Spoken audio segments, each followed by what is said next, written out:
You know, the big dream of a lot of sports car nuts out there is to someday own a Porsche, any Porsche.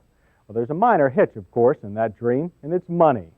The least expensive Porsche, the 944, costs $21,440.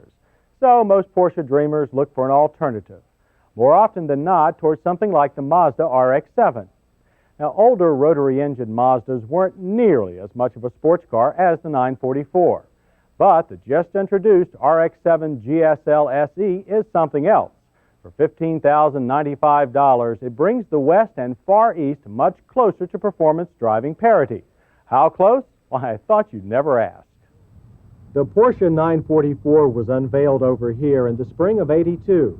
It's a restyled and highly re-engined variant of the lackluster 924 2+2 sports car that was first introduced in 1976. Our challenger, the Mazda RX7 GSL SE, represents the first major engine change for this Oriental two-seater since it first arrived on our shores in 1978. The 944 resides on a 94.5-inch wheelbase unitized chassis with independent suspension and four-wheel disc brakes. The Mazda now also has disc brakes all around, but with a live rear axle.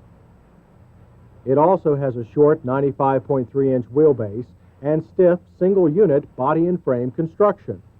The Mazda's new 13B fuel-injected twin-rotary engine displaces 1.3 liters, 14% bigger than before, with 135 horsepower and 133 pounds of torque.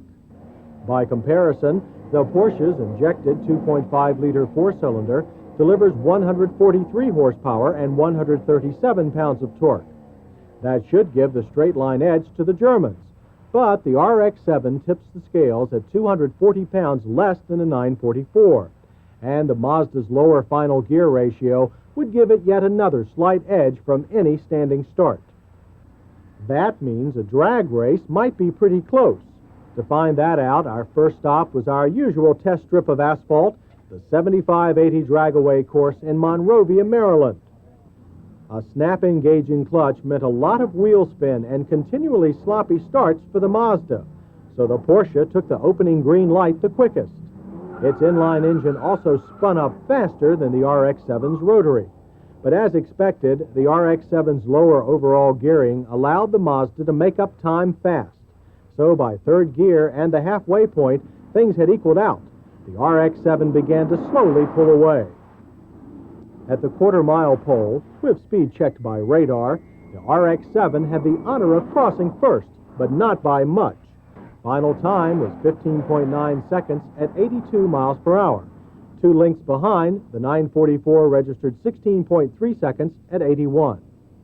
So first laurels go to the Mazda, which, by the way, also showed us the best top speed, 125, against 122 for the Porsche.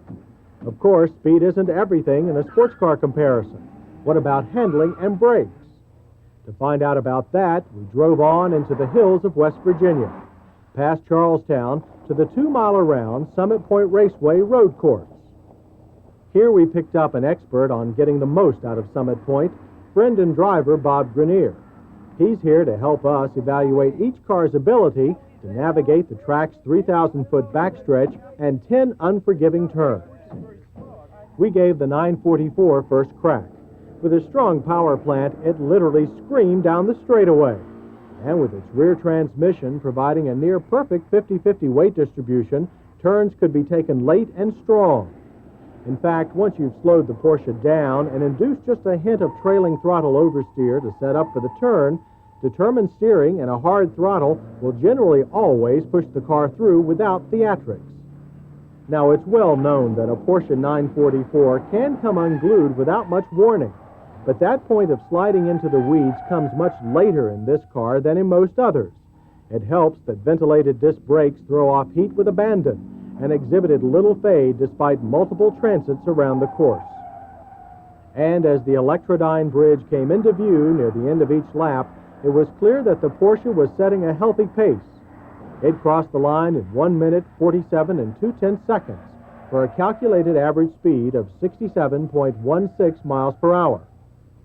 The 944 is a hard act to follow, but the RX7 actually managed a slightly higher speed on the backstretch. But lacking both the 944's independent rear suspension and superior brakes, the RX-7 had to be slowed sooner and easier. The light rear end came around quickly, if with good notice. It allowed the driver to practice four-wheel drifting through the curve's apex. Then the throttle is gently reapplied. If this is done with too much gusto, the RX-7 can rapidly become an off-road vehicle. In fact, while we suspected the RX-7 would handle worse than the 944, it mostly came down to a suspension that's too stiff in the rear and brakes that fade rapidly when pushed.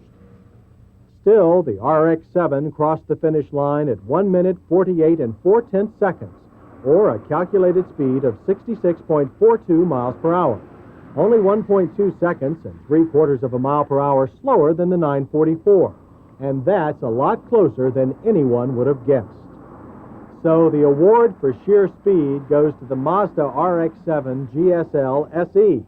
Prizes for spirited handling and braking competence go to the Porsche 944. And since the 944 is definitely no slug, we judge it the overall winner. So just how close in performance is this Mazda RX-7 to the Porsche 944? Well, to be sure, it's a lot nearer than the $6,000 differential in price. Where I doubt any sports car freak would pick the RX-7 GSL SE over a Porsche 944 if they cost the same, the fact is they don't. So Mazda owners can take pride in the fact that they can more than match a 944's speed and come close on the rest. And that's the kind of pride that no amount of money can buy.